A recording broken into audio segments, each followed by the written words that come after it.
3 years ago, somebody walked into a dealership and paid nearly $50,000 for this car. Today, you can buy the exact same car, same battery, same motors, same technology, for roughly half that. Your first instinct is that you just found the deal of the decade. But stop for 1 second and ask the question almost nobody asks before they sign the paperwork. Why did it lose that much value? Is the used EV market in 2026 finally handing ordinary Americans a genuine bargain? Or are you simply the person who inherits somebody else's expensive problem 3 years and 40,000 miles later? Because when you buy a 3-year-old EV this year, you are not just buying a cheap car. You're buying its depreciation history, its battery history, whatever's left of its warranty, its insurance profile, its charging costs, and every decision the previous owner made before they walked away and let it become your problem or your win. So here's what we're going to do. We're going to take a used EV, follow it for the next 5 years and 75,000 miles, and put it head-to-head against buying new. And by the end, we're going to find out whether this so-called bargain is actually a bargain, or whether it's just cheap for a reason. Why did a $50,000 car really become a $25,000 car? Stick around, it's not the reason you think. Here's a question that should make you a little uneasy. If a car loses half its value in 3 years, shouldn't that scare you? Let's follow the money. A new EV sells for $50,000. 3 years later, it's worth $25,000. The original owner just watched $25,000 evaporate. That's depreciation, and for them, it's a real financial wound. But now follow the second buyer. They step in at $25,000. Over the next 5 years, they only absorb whatever's left of the depreciation curve from there, not the brutal first drop. This is reverse economics. The depreciation that destroyed the original owner's investment may be exactly what creates the opportunity for the second owner. But that's only true unless something else is quietly causing that price to fall. And in 2026, there's more than one thing doing exactly that. Let's take this apart piece by piece, because 2026 is a genuinely unusual moment in this market. First, new EV price cuts. When automakers slash new EV prices to keep moving inventory, every used EV on the lot next to it gets dragged down in value too. Second, the federal tax credit is gone. The $7,500 EV credit that used to lower the effective price of a new EV expired for purchases after September 30th, 2025. That single change reset how the entire market prices EVs, new and used, almost overnight. Third, rapid technology improvement. Battery range, charging speed, software, and driver assistance systems have all jumped forward in just a couple of years, which makes a 3-year-old EV feel more dated faster than a 3-year-old gas car ever did. Fourth, a lease flood. Americans leased over 1 million EVs between 2023 and 2025, and those leases are ending right now. EVs are jumping from about 2% of all lease returns in 2025 to roughly 8% in 2026, which means a wave of off-lease EVs is landing on the used market at the same time, pushing prices down. Fifth, plain consumer uncertainty. Buyers are nervous about battery degradation, nervous about repair costs, nervous about buying technology that might feel obsolete in 3 years. And here's the strange part. The same forces that were terrible for the first owner's investment can be fantastic for the second owner's opportunity. Picture this. You find a used EV for $24,000. Compared to a $40,000 new equivalent, you think you just pocketed $16,000 in savings. Then the details start showing up. Insurance quotes come back higher than you expected. You don't actually have a home charger, so every fill-up happens at a public station, at public station prices. The tires, sized for a heavy EV, are more expensive than what you're used to. The battery warranty has almost run out, and the previous owner put 25,000 miles a year on this thing, which is well above average. You didn't buy a $24,000 car, you bought a $24,000 starting point. This is exactly where purchase price stops mattering and total cost of ownership takes over. So what's the right age to buy? There's no single magic number, but there's a real trade-off underneath the question. A 1-year-old EV is still expensive. You haven't captured much of the depreciation curve yet, but you get more warranty and a nearly new experience. A 3-year-old EV has already absorbed the steepest part of the depreciation curve, and this is the part people miss, often still carries significant warranty coverage, since most EV battery warranties run 8 years or roughly 100,000 miles. A 5 to 7-year-old EV gets you the cheapest entry price of all, but warranty risk climbs fast, and battery history starts to matter a lot more than the number on the price tag. The cheapest EV on the lot is not automatically the best used EV to buy. The sweet spot sits where depreciation has already done most of its damage, but reliability risk hasn't caught up to it yet. But none of that matters if you can't answer the one question every used EV buyer is quietly terrified of. Let's talk about the thing everyone's actually thinking about when they look at a used EV, the battery. Here's the first thing to get straight. Battery degradation is not the same thing as battery failure. A battery can lose some of its original capacity, keep functioning completely normally, deliver a bit less range than it did new, and remain perfectly useful for years. Before you buy, there's a real checklist. Is this the original battery? What's left on the warranty? How many miles are on it? What's its current state of health? What's its charging history? Has it been babied on slow home charging or hammered on fast chargers constantly? And exactly how much warranty coverage is left? The question was never, will the battery die? The real question is, how much useful battery life am I actually buying for the price on the sticker? And if the battery does need replacing outside of warranty, that's not a small number. Real-world estimates for a full pack replacement run anywhere from $8,000 to $20,000 depending on the model.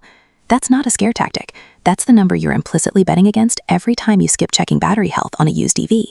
This is where the economics get genuinely interesting, because a used EV isn't just described by its mileage, it's described by how much warranty time is left. Say car A has 45,000 miles on it, but 4 full years of battery warranty remaining. Car B has only 35,000 miles, fewer, but just 1 year of warranty left. Which one's actually safer to buy? Lower mileage does not automatically mean lower risk. You're not just buying miles, you're buying time. Specifically, time still covered by somebody else's promise to fix the most expensive part of the car if it fails. Check the battery warranty length and mileage cap, the powertrain warranty, the basic bumper-to-bumper coverage, whether the warranty transfers to a second owner at all, and any exclusions buried in the fine print. And once you've solved for the battery and the warranty clock, there's still one more number waiting to eat into your savings. Don't assume a used EV automatically costs more to insure. That's not always true, but don't assume it's automatically cheaper either. Insurance comes down to the specific model, where you live, your driving record, how expensive that model is to repair, how often it gets stolen, and what coverage level you're carrying. Run the comparison, a $25,000 used EV against a $25,000 used gas car. Same price tag on the sale, completely different insurance economics underneath it, because EV repairs frequently involve pricier battery and sensor work after even a minor accident. And here's the quiet math nobody does at the dealership. If your insurance runs $500 more a year on the EV, that $500 is silently eating into the fuel savings you bought the EV for in the first place. Take 2 buyers, same $25,000 EV, same battery, same efficiency rating.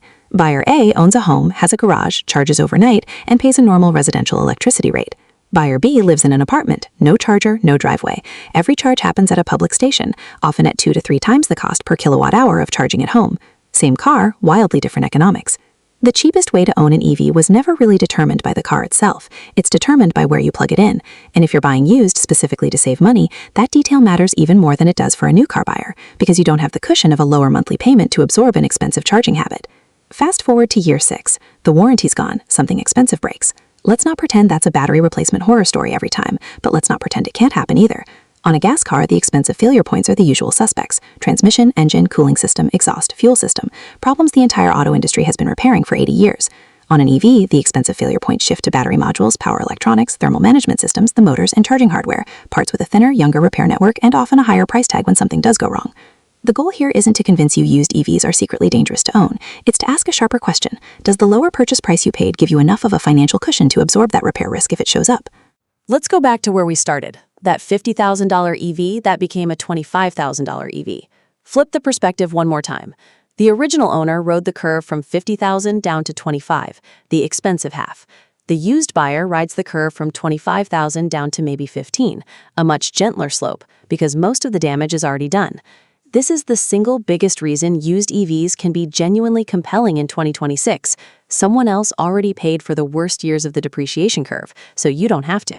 That advantage only holds up under one condition, that used EV prices don't keep falling out from under you. Here's the twist almost nobody accounts for. Say you buy a used EV in 2026 for $25,000. By 2028, EV battery technology and manufacturing keep getting cheaper. A brand new EV that once cost $40,000 now costs $30,000, and your $25,000 used EV from 2026, it's now worth $18,000.